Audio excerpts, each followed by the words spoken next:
How to cut and sew a notched collar button shirt. If this is something you are interested in learning, kindly continue watching. Greetings and welcome to my YouTube channel. First, you get a fabric of your choice. I'm using a by 60 fabric and I cut out the length, and for the length I'm using 22 inches. But if you want to make a shirt, not a crop top, you can go ahead to measure out your desired length. So I'll go ahead to place this on fold, and on the open part like this, I'll just measure inward and I'm going to measure out 4 inches, and you're just going to go ahead to notch the 4 inches at that point. This will be for our overlap allowance since we are making a notched collar shirt. And I'll go ahead to place it on another fold, making sure that this fold is starting exactly after the notch point. As you can see, just make sure you arrange it so that the fold is starting immediately after the notch. Now this closed part will be the back center, while this open part is going to be the front center. Now you're going to move this notch point inward like this, and you're going to pin it down to hold it down. So I've just pinned it down. Remember I said this part is the front, this notch point is the front, so I've gone ahead to place it on fold. This is the back center, this is the front, and this is our overlap of 4 inches. From the tip, I'll mark out my shoulder measurement divided by 2, and on that spot I'll be coming down by 1.5 inches, and I'm going to take my rule and I'm going to be slanting it to the neckline like this, and I'll connect it from this point to the side straight up, and I'll take my scissors and I'm just going to cut out the line. Sorry, I'll have to flip this up to make sure that it is just on my right side for cutting. Now I'll go ahead to measure 1.5 inches, and I went ahead to place it on fold, and I'm going to pin this up so that it will stay down as I cut. Now on this fold, you notice that this point is longer than the other part, so just ensure that your measurement is starting from this part like this. And I'll go ahead to mark out my shoulder measurement, and I'm going to go ahead to mark out my armhole curve. There's a video on this channel on how you can make an armhole curve. Check the description box for the link. I mark out my bust measurement to guide my armhole curve, and whatever I use as my bust measurement, I'll go ahead to mark it at the down part because I want to make a free top, and I'll go ahead to connect it and I'll cut this out. For the neckline, you are going to measure from the top 3 inches to the front like this. Make sure it's on the front. Then you are going to measure to the side. Make sure it's from the equal part on the front. You can see how I move my fabric. Measure 2.5 inward. And you are going to connect this with a curve like this. Next, you are going to just mark out where your fold from the back touches the front like this. Then you are going to go ahead to connect this line on the front to the back neck width with a curve like this. Just watch how I curved it. This is how you should connect the neckline. So I have to repeat it so you see how you should do it. So you connect this curve to the back like this. Okay, so this is how your neck curve should look like. Now when you want to cut this, ensure that you are cutting only the front, because it's only the front that the neck width is expected to be 3 inches. So use your hand to lift only the front part like this, and you are going to cut out your curve. Now for the back, you can go ahead to cut everything out following the curve, and you follow the line like this round to get your neck curve. Right, so this is how you cut it out. So this is what it looks like. You can see this is how your neck curve should be, so your collar will be well relaxed. So next, this is the point where the fold up meets with the front. I'm just going to unpin. This is the back part. Now you're going to cut out only the front so that the back can shift to the front a bit. While you cut this, do not cut exactly, just cut some inches away so that when you are done joining it, it will now be equal. So you are going to be joining it like this. So I'm just going to notch this part, and this will be the center point and where your center sleeve should sit. Please be careful when you cut the front neckline so you will not mistakenly cut out the back neckline as well. Alright, so this is how you should cut it. For the sleeve, I'll take another material and I'll place it on 4 fold. Mark out the height for my turn up at the down. Mark out the sleeve length, and I'll mark it at both ends. And I'll mark out 4 inches down from the sleeve length. Connect it with a slanted line to the tip like this. Mark out my armhole circumference. Get the midpoint of my armhole circumference, and I'll make a curve like this to the top, and I'm going to go ahead to cut this out. And just so that I will have a very last piece, I'll just take out the remaining fabric and keep that aside. Before I go ahead to cut this, I'll first of all fold in my turn up at the down of the sleeve, measure out my round sleeve, and I'll be adding a 1.5 inches extra so that the sleeve will be big.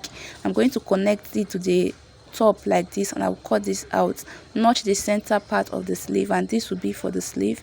I'll turn up the sleeve, join the shoulder, join the sleeve to the dress, and I would also join the side of the top, and we'll continue.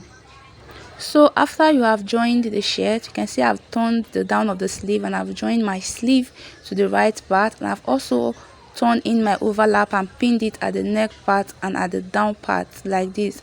So this is what it's looking like now. So you are going to proceed to the collar. You can see how I have folded the 4-inch notch inward on the both sides. You can see this is the essence of the 4 inches inward.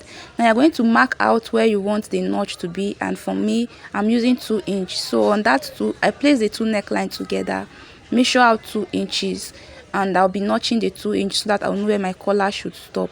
And I'll go ahead to measure the total round neck circumference, of which I have 16.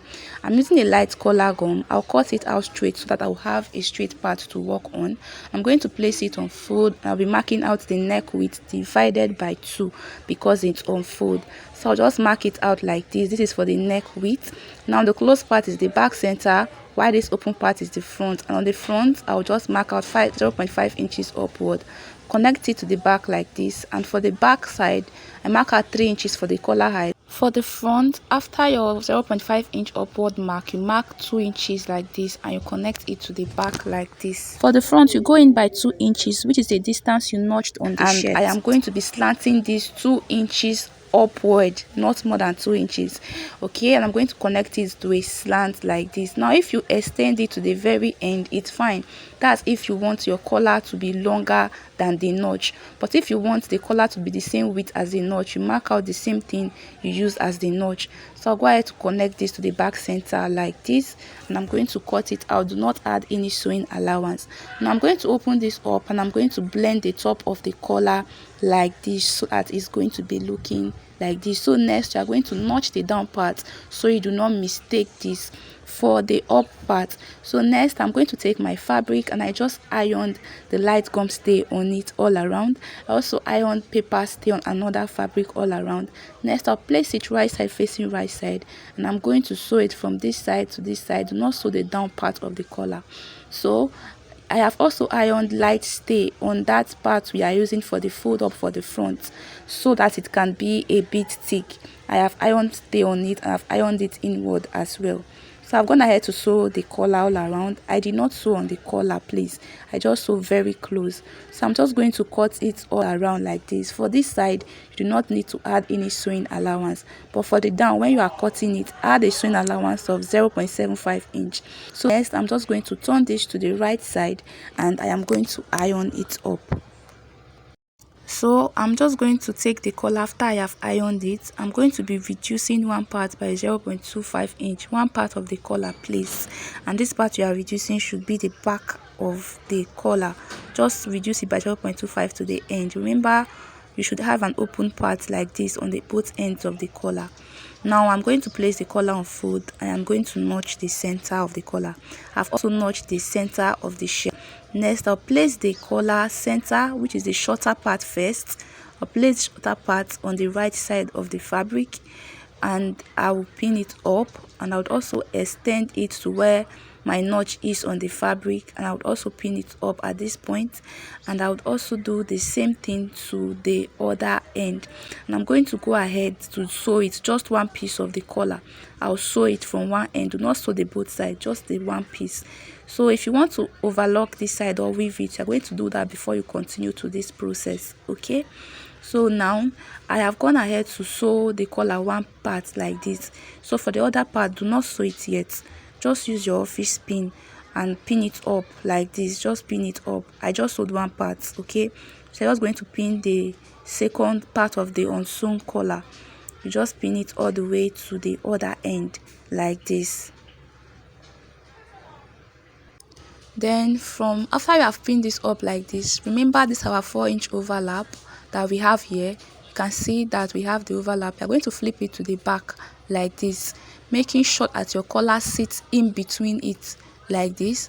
You are going to pin it up so that it will be easy for you. Just pin it to wherever the overlap stop, and you start sewing from the end to the top to close the overlap like this, and you are going to do the same thing for the other side. So I've gone ahead to sew it, and I also did the same thing for the other side.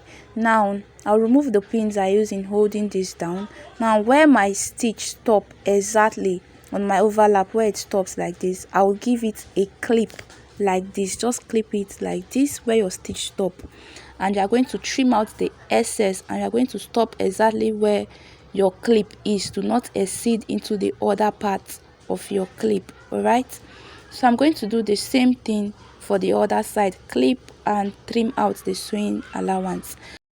So I'm going to go ahead to turn this to the right side like this, and I'll turn this to the front. Now we just have to finish up the collar part neatly. If you remember, we clipped our overlap after we are done sewing, so that clipping will make it easy for you to be able to just bend in this part like this. So you're going to bend it in to cover the stitch line on the collar, and you just top stitch it. So here I am done with top stitching it. So what's next? I'll just go ahead to use hemming gum to hold down my overlap. I'm going to be folding it down with a 1-inch fold up, and this is it. I am done with the shirt. Now for this part, it depends on how deep you want the neckline. You can use a minimum of 3-inch, 4 or 5. For me, I used 5 inches. All you have to do is to measure out your desired depth on the both side, and you just go ahead to iron it up, and you will get your notched collar like this. And for the buttons, you can use a distance 3.5 inches for your button gapping. Thank you so much for watching, guys. See you in my next video. Bye bye.